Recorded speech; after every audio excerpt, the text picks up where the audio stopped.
Oke, di sini aku hanya ingin membahas data klasemen perform, yaitu 6 pertandingan terakhir di tim-tim Liga Indonesia, dan ini berbeda dengan peringkat klasemen ya, karena data klasemen perform ini berfungsi untuk melihat perform dari tim kalian, apakah ada perkembangan yang naik atau ada perkembangan yang turun ya. Jadi saya akan membagi dari 3 segmen, segmen papan atas, segmen papan tengah, dan segmen papan bawah. Kita mulai langsung dari segmen papan bawah, dari peringkat ke-18 sampai peringkat ke-13. Langsung saja kita lihat, di peringkat ke-18 ada nama Persiraja Banda Aceh. Dari 6 pertandingan terakhir belum memperoleh satu kemenangan pun, memperoleh satu hasil imbang, dan 5 kekalahan. Berhasil mencetak 3 gol dan kemasukan 10. Ini Persiraja Banda Aceh di sektor lini depan dan lini belakangnya jelas tidak ada keseimbangan, karena di sektor lini depannya juga sangat minim untuk mencetak gol, dan di sektor lini belakangnya sangat banyak untuk kemasukannya ya. Jadi evaluasinya untuk di semua lini ya, lini depan dan lini belakangnya untuk Persiraja Banda Aceh. Lalu di peringkat ke-17 ada nama Persela Lamongan. Dari 6 pertandingan terakhir belum memperoleh satu kemenangan pun, memperoleh 2 hasil imbang dan 4 kekalahan. Berhasil mencetak 8 gol dan kemasukan 14. Untuk Persela Lamongan di sektor lini depannya ini sudah cukup bagus, tapi di sektor lini belakangnya ini kemasukan 14. Kembali lagi ada ketidakseimbangan antara mencetak gol dan kemasukannya. Jadi evaluasinya untuk Persela Lamongan di sektor lini belakangnya ini karena kemasukan 14. Lalu di peringkat ke-16 ada nama PSS Sleman. Dari 6 pertandingan terakhir belum memperoleh satu kemenangan pun, memperoleh 2 hasil imbang dan 4 kekalahan. Berhasil mencetak 1 gol dan kemasukan 6. Ini juga terlihat jelas bahwa tidak ada keseimbangan antara sektor lini depan dan lini belakangnya. Jadi evaluasinya untuk PSS Sleman ini di jumlah mencetak golnya ya, sektor lini depannya agar bisa ditingkatkan lagi, karena hanya berhasil mencetak 1 gol saja. Dan di sektor lini belakangnya ini kemasukan 6 sebenarnya sudah cukup bagus aja ya, cukup baik sesuai dari standar. Tapi tinggal di sektor lini depannya agar bisa mencetak gol lebih banyak lagi, menjaga keseimbangan antara jumlah mencetak gol dan kemasukannya. Lalu di peringkat ke-15 ada nama Persija Jakarta. Dari 6 pertandingan terakhir memperoleh satu kemenangan, satu hasil imbang dan 4 kekalahan. Berhasil mencetak 8 gol dan kemasukan 10. Jadi untuk Persija Jakarta juga terlihat ada ketidakseimbangan antara jumlah mencetak gol dan kemasukannya. Jadi untuk Persija Jakarta evaluasinya untuk di sektor lini belakangnya agar jumlah kemasukannya bisa diminimaliskan lagi atau dikecilkan lagi. Lalu di peringkat ke-14 ada nama Arema Malang. Dari 6 pertandingan terakhir memperoleh 2 kemenangan dan 4 kekalahan. Berhasil mencetak 5 gol dan kemasukan 7. Ini untuk Arema Malang juga ada ketidakseimbangan karena jumlah mencetak golnya ini lebih kecil ketimbang kemasukannya. Jadi evaluasinya untuk Arema Malang ini di sektor lini depannya agar power mencetak golnya bisa ditingkatkan lagi, dan di sektor lini belakangnya ini kemasukan 7, jadi bisa diminimaliskan lagi atau lebih dikecilkan lagi jumlah kemasukannya. Lalu di peringkat ke-13 ada nama Tira Persikabo Bogor. Dari 6 pertandingan terakhir memperoleh 2 kemenangan, 1 hasil imbang dan 3 kekalahan. Berhasil mencetak 6 gol dan kemasukan 12. Ini juga sama terlihat ada ketidakseimbangan di statistik ini belakangnya, kemasukan 12 ya. Jadi ini sangat banyak, semoga bisa dikecilkan lagi untuk jumlah kemasukannya, karena mencetak golnya ini sudah kalau di rata-rata sudah pasti per laga mencetak 1 gol ya, 6 dibagi 6. Jadi tinggal sektor lini belakangnya dari Tira Persikabo Bogor. Jadi ini di segmen papan bawah kita lihat di peringkat ke-13 ada Tira Persikabo Bogor, diikuti Arema, Persija, PSS Sleman, Persela Lamongan dan Persiraja Banda Aceh. Apakah tim kalian ada yang berada di segmen papan bawah? Ya kalian harus kawal biar performnya bisa meningkat lagi, agar seperti contoh Arema Malang yang sekarang di peringkat klasemen kan di segmen papan atas ya. Ini justru di segmen papan bawah di klasemen perform. Jadi semoga bisa meningkat lagi untuk performnya, dan nanti kita lihat di pertandingan berikutnya untuk ke-6 tim ini ya. Lalu kita bahas di segmen papan tengah di klasemen perform. Kita bahas dari peringkat ke-12 sampai peringkat ke-7. Kita lihat di peringkat ke-12 ada nama PSM Makassar. Dari 6 pertandingan terakhir memperoleh 1 kemenangan, 4 hasil imbang dan 1 kekalahan. Berhasil mencetak 4 gol dan kemasukan 6. Ini statistik lini depannya jelas terlihat masih minim. Jadi untuk power mencetak gol dari PSM Makassar semoga bisa ditingkatkan lagi, karena jumlah kemasukannya sudah lebih besar ketimbang mencetak golnya untuk PSM Makassar ya. Jadi statistik lini depannya semoga bisa menjadi evaluasi untuk PSM Makassar. Lalu di peringkat ke-11 ada nama Bayangkara, dari 6 pertandingan terakhir memperoleh 1 kemenangan, 4 hasil imbang dan 1 kekalahan. Berhasil mencetak 7 gol dan kemasukan 7. Ini jelas terlihat bahwa statistik lini depan dan lini belakangnya ini seimbang. Jadi evaluasinya tinggal di statistik lini belakangnya agar bisa diminimaliskan lagi atau dikecilkan lagi jumlah kemasukannya untuk Bayangkara. Lalu di peringkat ke-10 ada nama Barito Putra, dari 6 pertandingan terakhir memperoleh 1 kemenangan, 4 hasil imbang dan 1 kekalahan. Berhasil mencetak 11 gol dan kemasukan 10.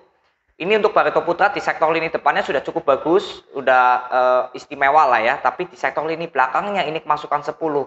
Jadi evaluasinya jelas untuk di sektor lini belakangnya agar jumlah kemasukannya bisa dikecilkan lagi ya, karena ini di statistik lini depan dari Barito Putra ini sudah cukup bagus, mencetak 11 gol ya.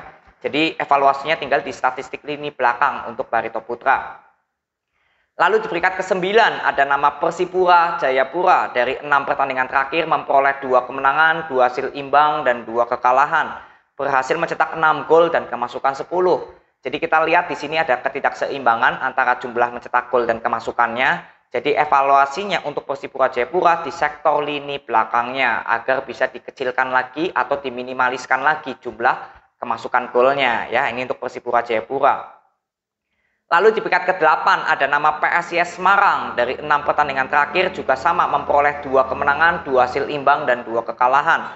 Berhasil mencetak 5 gol dan kemasukan 5. Ini untuk evaluasinya di statistik lini depannya agar bisa lebih lagi untuk power mencetak gol ya, karena ini sudah seimbang jumlah kemasukannya dan jumlah mencetak golnya ini seimbang ya, 5 dan 5. Jadi tinggal power mencetak golnya lebih ditingkatkan lagi karena di statistik lini belakang dari PSIS Semarang ini sangat baik ya. Lalu di peringkat ke-7 ada nama Madura United, dari 6 pertandingan terakhir memperoleh 2 kemenangan, 2 hasil imbang dan 2 kekalahan. Berhasil mencetak 12 gol dan kemasukan 11.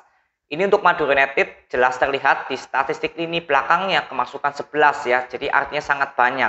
Jadi evaluasinya untuk Madura United di sektor lini belakangnya agar bisa dikecilkan lagi atau diminimaliskan lagi jumlah kemasukannya. Jadi ini ada 6 tim di segmen papan tengah. Kita lihat di peringkat ke-7 ada Madura United, diikuti PSIS Semarang, Persipura Jayapura, Barito Putra, Bayangkara, dan PSM Makassar.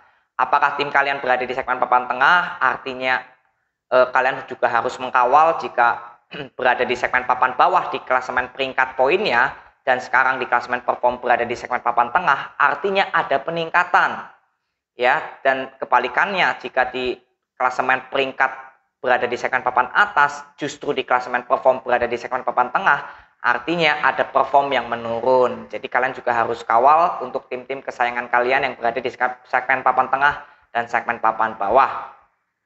Lalu kita langsung bahas di Big Six atau 6 besar di klasemen perform. Kita lihat di peringkat ke-6 ada nama Persita Tangerang, dari 6 pertandingan terakhir memperoleh 1 kemenangan dan 5 hasil imbang, belum terkalahkan.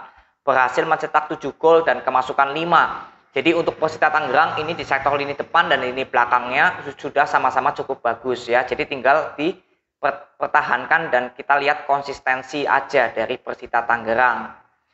Lalu di peringkat ke-5 ada Borneo, dari 6 pertandingan terakhir memperoleh 3 kemenangan, 1 hasil imbang dan 2 kekalahan. Berhasil mencetak 8 gol dan kemasukan 6. Ini juga untuk Borneo di statistik lini depan dan lini belakangnya sudah cukup bagus, tapi kalau bisa di sektor lini belakangnya lebih dikecilkan lagi jumlah kemasukannya. Tapi untuk Borneo secara keseluruhan sudah cukup bagus. Tinggal konsistensi aja untuk Borneo di setiap pertandingannya.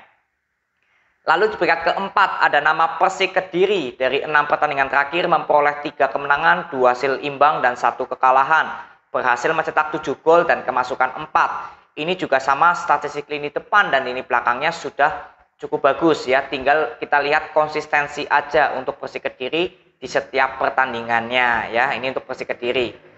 Lalu di peringkat ketiga ada nama Persebaya Surabaya, dari 6 pertandingan terakhir memperoleh 3 kemenangan dan 3 hasil imbang dan belum terkalahkan.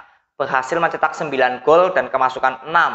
Ini untuk Persebaya Surabaya juga di sektor lini depan dan lini belakangnya sudah cukup bagus, tapi di sektor lini belakangnya semoga bisa diminimaliskan lagi atau dikecilkan lagi ya jumlah kemasukannya. Jadi tinggal konsisten aja untuk Persebaya Surabaya. Lalu di peringkat kedua ada nama Persib Bandung, dari 6 pertandingan terakhir memperoleh 5 kemenangan, 1 hasil imbang dan belum terkalahkan. Berhasil mencetak 13 gol dan kemasukan 5. Jadi untuk Persib Bandung di sektor lini depan dan lini belakangnya ini sudah cukup bagus ya, boleh dikatakan sempurna karena jumlah power mencetak gol dan kemasukannya sama-sama seimbang, sama-sama bagusnya. Jadi tinggal konsisten aja untuk Persib Bandung di sisa pertandingan di PRI Liga 1 Indonesia ini ya. Ini untuk Persib Bandung. Lalu di peringkat pertama ada nama Bali United, dari 6 pertandingan terakhir memperoleh 6 kemenangan dan tanpa hasil imbang dan tanpa terkalahkan. Berhasil mencetak 12 gol dan kemasukan 4. Ini juga sama di sektor lini depan dan lini belakangnya juga sama-sama seimbang. Jadi untuk Bali United tinggal konsisten aja untuk di setiap pertandingan, terutama di akhir season ini, agar menjaga konsistensinya aja ya di setiap pertandingan untuk Bali United. Jadi ini 6 tim yang berada di segmen papan atas. Ada nama Bali United di peringkat pertama, diikuti Persib Bandung, Persebaya Surabaya, Persik Kediri, Borneo, dan Persita Tangerang. Apakah tim kalian berada di segmen papan atas? Jika tim kalian berada di segmen papan atas di klasemen perform, tapi di peringkat klasemennya berada di segmen papan bawah atau segmen papan tengah, artinya ada perform yang meningkat, ada perform yang bagus. Dan jika memang tim kalian yang di peringkat klasemen tetap di segmen papan atas dan di klasemen perform juga sama di segmen papan atas, artinya sudah konsisten untuk tim kesayangan kalian berada di segmen papan atas ini ya, itu. Jadi ini 18 tim yang berada di urutan klasemen perform di 6 pertandingan terakhir. Jadi sama-sama kalian kawal, kalian harus lihat bagaimana tim kesayangan kalian, apakah ada perform yang naik atau konsisten atau turun. Itu bisa semua terlihat di klasemen perform ini. Dan ini urutannya dari peringkat pertama dan ke-18. Saya doakan yang terbaik untuk tim kesayangan kalian. Semoga yang berada di segmen papan atas tetap konsisten, di segmen papan tengah semoga ada perform yang naik, jangan turun, dan yang berada di segmen papan tengah, semoga bisa kembali lagi performnya naik ke segmen papan atas. Jadi ini aja yang aku bisa bagikan kepada kalian. Terima kasih yang sudah nonton sampai akhir. Respect buat kalian. Nanti kita ketemu di prediksi skor, preview, atau review selanjutnya. See you.